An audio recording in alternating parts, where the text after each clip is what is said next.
Hey everyone, Hans Zimmer released his Dune Sketchbook soundtrack with experimental sounds that he made for the Dune movie. In it, he creates some very interesting sounds. In this video, we'll be exploring the audioscape he creates in each track. If you like these videos, please don't forget to give me a like rating. It helps YouTube's algorithms find my videos and shares them with more people, and it's one easy way to help the Dune community grow. If you like these videos, please don't forget to like, share and subscribe, and click the bell so that you can be first to be notified of new videos. Now that is out of the way, let's get straight into this episode. So this is my impression of the Dune Sketchbook soundtrack by Hans Zimmer. The first track, Song of the Sisters, incorporates the vocals that Hans Zimmer was talking about in the behind the scenes footage at the IMAX preview, where he said that the human voice is very important to the Dune soundtracks. Then it carries you into an ethereal soundscape, and it gives you a sense of the Bene Gesserit's hidden power. Then it picks up the pace with whispers. Then we get to hear a soundbite similar to what we heard in the Piter character trailer. Then it picks up a very rhythmic beat, and it kind of encapsulates the danger of the Bene Gesserit, and perhaps the horror behind wielding that power. I really hoped that this track would play over the attack by the Harkonnen, because it encapsulates this horror and this feverish nightmare so well. So having this cue appear on the sketchbook could mean that this isn't going to appear in the film itself, at least in this form, but a similar sound to it may appear. Then as the track goes on, it kind of reminds me of his Mission Impossible work a little bit. Then I think you can hear Buddhist chanting, because I recognize the word kyo.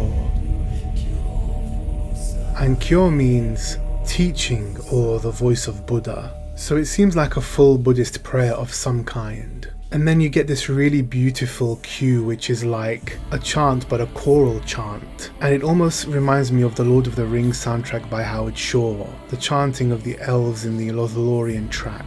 But it's a much more darker chant, it's a much more serious tone. And this chant grows and grows, rising into an epic chorus. Then the notes start to remind me of the kind of work you would hear in the Queen of the Damned soundtrack by Jonathan Davis and Richard Gibbs. It kind of reminds me of these vampires, these people in the dark.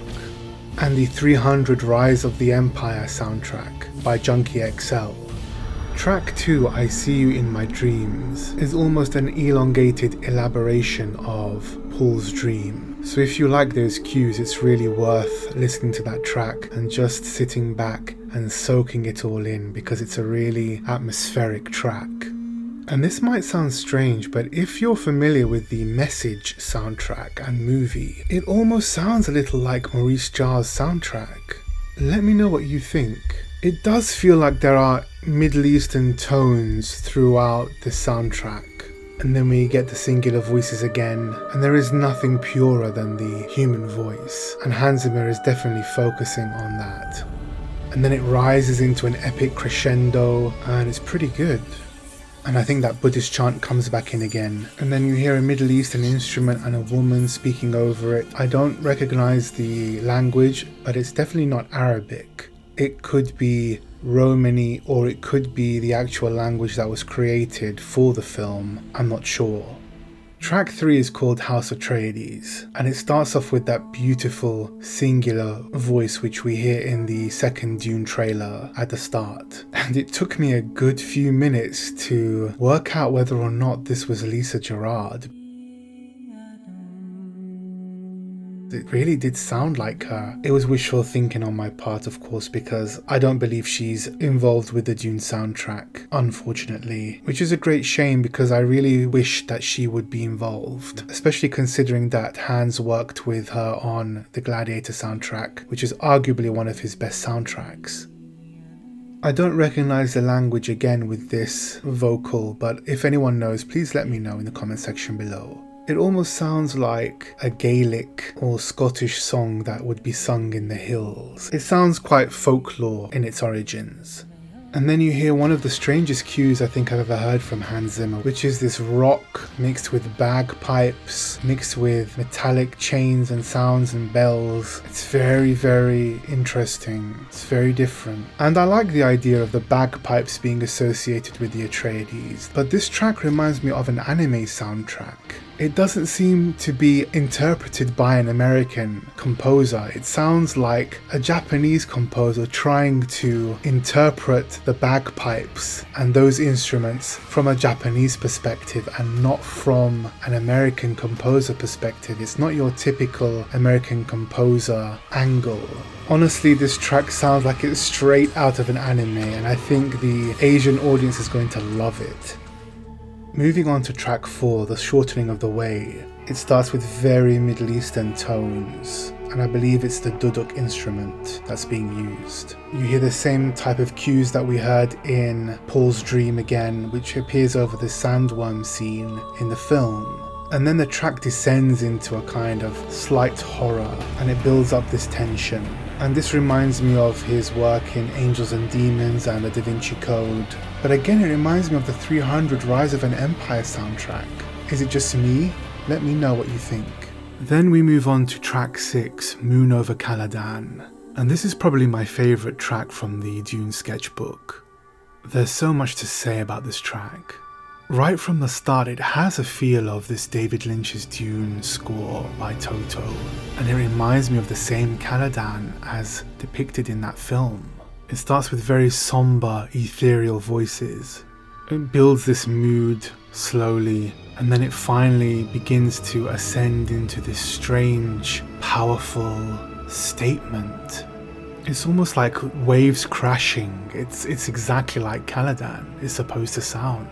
It's literally like Hans Zimmer is interpreting the movement of waves and the crashing of waves as they slowly roll and rise. And it does remind me of similar cues from Toto's soundtrack. But then it begins to rise into a strange ascension, almost like enlightenment, with the choral voices in the background and the rising notes. And it's almost like Toto's soundtrack reinterpreted into this new creation, something beautiful, something definitive. It's almost like honouring the past, Dune's past, and creating something new for the future of Dune.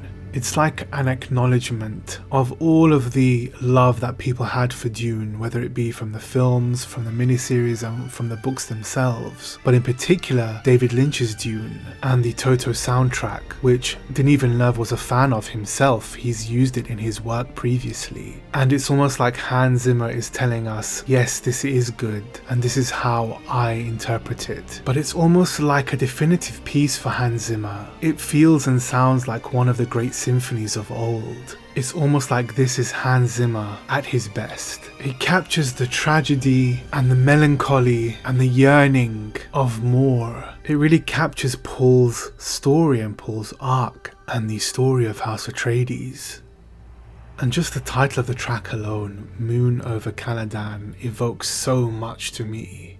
Because moons are so significant in Dune. The mouse symbol is in the moon of Arrakis, and Paul looks at that moon in Caladan as I imagine it in my head just from the track alone, and he sees a moon and it seems so ordinary and almost insignificant, but it will carry so much more meaning for him in the future. And the moon is one of the great symbols of Dune, but the track is also incredibly beautiful. And it reminds me of something that would roll over the Dune credits, and it's something that would be so evocative. Track 7 is The Mind Killer, and it feels purely nightmarish, and it evokes the same style and sense that was in the Batman Begins trilogy and his work on that. The track lives up to its name. It is almost like an interpretation of what a mind kill is, an interpretation of fear. Then we can kind of hear these Mongolian chants, these guttural sounds. Then a dark choir of male and female voices. Then it picks up a momentum and it has this heavy beat to it. Then it's almost like a dark rave music type scenario. And it kind of reminds me a little of FK Twig's sound a little bit. These non-conventional sounds and a truncated type beat. Then I think it intercuts this Hindi or Sanskrit language. I'm not too sure where it comes from, but it sounds like a chant from India, interwoven with these Mongolian sounds as well. Then it all comes together and meshes together into this great beat, and it's really catchy. But then it ends with the same female vocals that we hear at the end of the Paul's Dream track.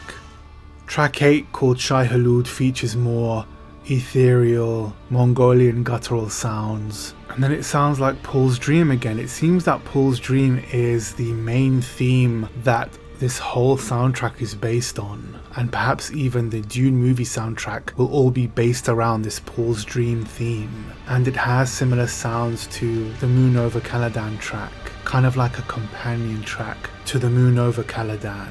And then it ends with I think it's the duduk instrument, but it sounds very similar to the music that was used in the Dune 2000 miniseries in the soundtrack composed by Graham Revel, which I personally appreciated and I really enjoyed. Brian Tyler also used that same instrument, I believe, in his Children of Dune soundtrack. Grains of Sand is the final track on the Dune Sketchbook, and it immediately starts off with a quick pace, and it almost reminds me of something that you would hear when the Fremen were trying to ride a sandworm. It's got this kind of anime feel to it again, this kind of Attack on Titan type feel, and instead of attacking a Titan, they'd be approaching a giant sandworm. So I really enjoy this track for what it was trying to do. It may not be specifically for a sandworm, but that's the impression I get. Again, anime watchers and soundtrack lovers are going to really enjoy this track. So that was my review of the Hans Zimmer's Dune Sketchbook. I hope you enjoyed this video. If you did, please don't forget to like, share and subscribe, and click the bell so that you can be first to be notified of new videos. If you enjoy my content and wish to see more, you can subscribe to my channel as a member, where you'll receive access to exclusive content, secret content, and more. You can also become a Patreon. Thank you to all of my subscribers, channel members, and patrons for your support. And until next time, see you soon.